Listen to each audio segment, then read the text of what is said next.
И здравейте хора, аз съм Ценик. Аз съм Симон и днес ще ви представим историята за Белия бус. И нека да не губим повече вашето търпение и да започваме. една вечер в 9:30 отиваме на едно изоставено училище, за да играем волейбол. И след 10 на минути се чува скандали от една къща, която е на 100 метра.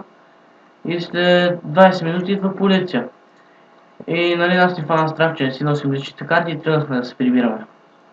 Тръгнахме да се прибираме и стигнахме някъде на центъра на самото населено място. И се сетихме, че сме забравили топката на училището. Питахме другите дали ще дойдат с нас, но те ни отказаха и отидохме само аз и Симон.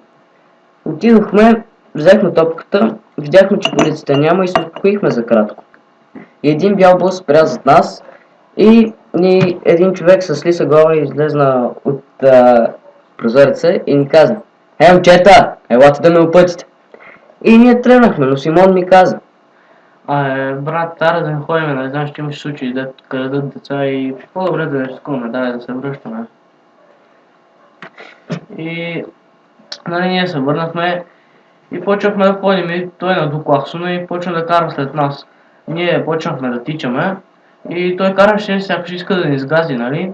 И тичахме и стигнахме на център и той ни подмина, сякаш нищо не е станало и се продължи, даже не попита никой за посоката. И това е, хора, от нас. За първи клип е кратко, но важното е да има. И вместо да надувате клаксона, надуйте бутона за лайк, коментирайте и се абонирайте. Това беше от нас, аз бях Цени. Аз бях Симон. Чао!